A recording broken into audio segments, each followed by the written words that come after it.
Greetings, YouTubians, and welcome back to Wayne's Sharp World, where today we're going to be taking a look at one of the more intriguing fifth pocket knives to hit the market in quite some time. And what we have here is none other than the GiantMouse Ace Nibbler. Now, before I go any further into this review, I'd like to thank you guys for tuning in today. If you like what you see, please do me a huge favor, hit that subscribe button, follow along, and I will continue to bring you the content.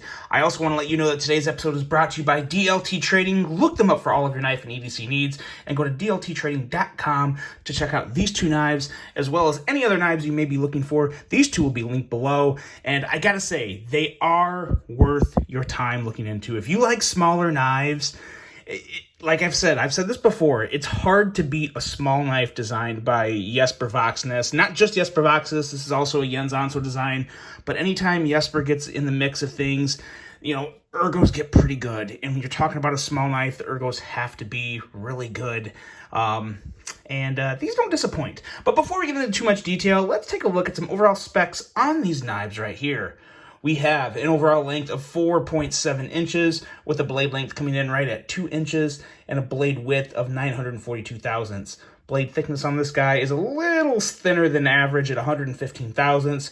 We have a blade material that really ranges depending on which model you get. These come in technically 3 different variations, but then also there's a lot of different color flavors. So I'll try and break this down for you. 2 of them are featured, 1 of them is not. You have the aluminum handle here, which is going to have an N690 blade. Then there's a micarta handle that has 20 CV blade. And then here you have a titanium handle with an M390 blade. So those are your 3 blade steels. Now the blade shapes are all the same. They're all kind of this sheep's footy, modified Warncliffe type blade. I would definitely consider it more of just a sheep's foot. Very attractive in overall design, with a flat grind, a handle length coming in at 2.76 inches, so very, very small these little guys are. We have a handle thickness at 520 thousandths and a handle width at 944 thousandths. Handle material, again, really varies depending on which model you get. You have aluminum right here, micarta not pictured, and titanium right here. Liner, the locking mechanism is the same on all these. We're looking at a liner lock that, in my opinion, for a small knife is done really well. We have a user of a right or left hand tip-up carry. And weights vary from 1.9 ounces for the aluminum, 1.8 ounces for the micarta, and a little heftier 2.5 ounces for the titanium version. As I already said, these are designed from the wonderful minds of Jens Anso and Jesper Voxnäs. And now the price. More stages of pricing. For the aluminum handles, you're looking at $95. For the micarta version, it goes up to $155. And for the titanium version, we are looking at $185. So we're getting up there in price for a smaller knife. But again, small knives, just because they're smaller, doesn't necessarily mean they should be a lot easier to manufacture, because it's just as much the time and engineering that goes into them that equate to a lot of the cost. And of course, materials are a factor, but that is also kind of, shown here. And, you start at $95 for this little aluminum one, which really isn't that bad. But this does have its drawbacks. We'll talk about that here in just a second. We'll do some size comparisons with just the one. And let's get out, here we have the ProTech, what is it? I think this is the ProTech Sprint. Yeah, the ProTech Sprint, small little out-the-side automatic. And then here we have the CGRB Milea. And as you guys can see, the Milea is a small knife, and obviously so is the Sprint, yet the Nibbler is still the smallest knife on the table. So definitely worth noting there. And then we also have 2 more little fifth pocket knives that I love both of them so much. We have another Jesper Voxnäs design. I'm getting my names confused. In the CRKT Pilar. And we also have the Baby Banter from the mind of Ben Peterson. So there we go. And as you know, the Baby Banter, another very small knife, but it actually dwarfs the Nibbler. So these size comparisons really got a point across. This Nibbler is truly a small knife. One of the smaller knives to come out in quite a while that can really meet some true EDC needs in terms of just how well it works. Now let's bring this other version in here, and we'll just kind of go back and forth as we talk about him here. We'll start off with the titanium version. Really, the blade shape for this knife, I think, is perfect for this design. I really do love this blade shape. It's a very slicey little edge with a behind the edge reading of 14 thousandths behind this guy. So while you are paying more for especially this titanium version, you're getting a very nice slicey blade with a very high flat grind. So it's going to be a very, very useful little blade. I am a little disappointed about one thing of this from this blade, though.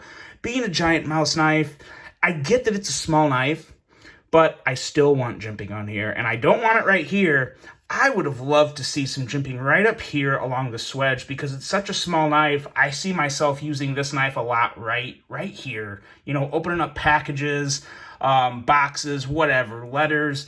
This would be a very popular grip for this knife, and just a little jimping right up here, that would be so Vox and so GiantMouse to have a little up there, and there's not. And I think at this price point, especially for this model at $185, I would have really liked to see a little jimping up there. That would have been nice. That would have been very nice. But we also have a cutout that is there and is even nicer because this cutout, as you guys saw when I flipped these blades out, is very nice to use, very enjoyable, and we'll talk more about that when we get to the action portion, but I was pretty shocked at how well this little cutout worked and just how you're able to deploy the blade with such a small knife in your hand, and we'll hit on that more when we get to the action. But going into the handle and ergos, let's hop onto this little aluminum handle here and talk about the little green guy. For what this knife is, keep in mind, it's a very small knife, so ergos can only be so good, right? I mean, it's never gonna, you know, be a 4-finger grip. It's never gonna be even a 3-finger grip, because what this is really, it's a full 2-finger and just a very small little, like maybe a quarter of a 3rd finger. But what you get, it is the shape of the handle with that 2-finger grip and planting your thumb there. You do get a pretty solid purchase, I will say. Even with this handle, and this is the one drawback of this aluminum handle, which I'm about to say here, it's a little slicker than the titanium, and I'm sure, obviously I don't have a micarta version here, but I'm assuming the micarta version is going to have the best grip of all 3 of these versions. But the titanium just has a little bit more, I wouldn't say tackiness, but it's got just a little more grip. It's like it's got some type of like vapor blast or something on the outside, and you feel that. But on the aluminum version, it's just a little slipperier. It's like it's just coated and there's nothing else there. There's no texturing, there's no nothing. So I wouldn't worry about it slipping out of your hand, but sometimes when you have a knife this small and the handle's a little slippery, it can make deployment of the blade a little tricky. But as you can see, not really an issue, but some people I know, I've heard people complain about it in the past, and I've actually been one of them. You know, aluminum handles aren't my favorite type of handles, but I'm okay with them when you're talking like ProTech and other companies that use aluminum handles and they put a good finish on it to where you have a good grip. This doesn't have that type of a grip. It's a little slicker. Still manageable, but it is a little bit slick. So that is a drawback on just the aluminum version. Now this titanium version, much better grip, really no complaints in terms of the ergos for this. Because again, you got to hold it to, you know, reasonable expectations, right? I don't expect this to feel like a Benchmade Griptilian or a Spyderco Shaman. It's just not that. But what it is a decent little grip on this knife. And the wire clip, it's kind of a short, chubbier, wider handle, at least, you know, wide for a knife this small. You don't feel the clip quite as bad as I thought you would. I was expecting this area back here to be just annoying, but it's not. It's really rounded back here, so it pushes into your hand pretty well. Definitely nothing that's alarming and nothing that, in my opinion, is even really worth complaining about or pointing out at all. It's just kind of there, and it feels fine. The liner lock on this guy, I really like how they did the liner lock on these. They put a lot of fine jimping that makes it very, very easy to just disengage that blade and close them up. No issue whatsoever. So I'm a big fan of that. And then, of course, they got little lanyard holes here, which is very much kind of the GiantMouse style of a lanyard hole. I like the way they incorporate it into the back spacer, and it just looks a little more like it belongs there. So that's always a good thing. And that's really all I got for the handle on this guy. It's, you know, it looks really good. The design of this knife, for such a small knife, they have a lot of lines and a lot of aesthetics tied into such a small knife, and I really like that. It works really well, and it's really enjoyable. Now, going into the action, that's where these guys really do kind of stand above a lot of the other smaller knives, because this middle finger flicking action, of course, the one time I go to do it, when I talk about the action, I botch it. But it's just it's very enjoyable. You got to get used to it. The bigger your hands are, the more problematic it may be. But, you know, I have decent sized hands. I mean, this is, you know, it's a pretty small knife in my hand, and I really don't struggle with it that much at all. I did notice that on the aluminum version, the detent is noticeably a little more crisper. Noticeably. It's still good. It's still good on the titanium version, but it definitely has a little extra bit of snap on the aluminum version. Now, I don't know if that's just a coincidence, or if that's how it's going to be with all the aluminum versions versus titanium versions. Obviously, I'm never going to handle a whole lot more, so hard for me to say that. But they're both enjoyable, and I'm willing to bet that the micarta version is probably just as enjoyable. Obviously, I can't say that for a fact because I haven't handled one. But if it's as good as these two, it's going to be pretty good. And that's you know, you can middle finger flick it, and you can slow roll these knives, just because of how small they are. You got to it takes a little practice, but as you can see, I mean, it's still not hard. And it's kind of nice to slow roll a little guy. You know, it's angled at just the right way, and the shape of the cutout, it does make it pretty easy. So, two deployment methods that are pretty solid. One, much more enjoyable than the other, in my opinion, because you guys know I love a good middle finger flicking knife, and you have that here. But at the end of the day, what we have is a very, very nice little fifth pocket knife. This is an excellent little design from GiantMouse. I really do like it a whole lot.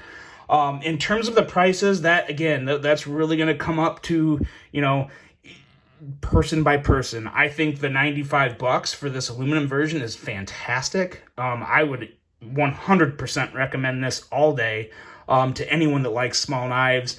And I just wish it had a little more grip. But even without that grip, this is still going to be like a secondary knife. So I don't have a huge issue with it. And when you get up to the 155 and 185 for the titanium and micarta, they're still excellent knives. I mean, I don't have any reason to tell you not to buy it. But again, it's going to come down to what you enjoy. If someone collects mostly small knives and uses mostly small knives, and that's just what they like, then they would probably be a little more inclined to pay more for the premium version. And I get that. That makes complete sense. It really comes down to each specific person and what they're looking for in a knife this small. But I do like the variety of offerings, and I just love the overall design. It's another very well executed knife, and happy to see this one hit the market. So there you go, guys. That is the GiantMouse Ace Nibbler. Let me know what you think of that guy. Had to do that again. That's pretty good. Let me know what you think of this guy. I really hope you guys enjoyed this one. Hope you have a great rest of your day. And until the next one, I'm out.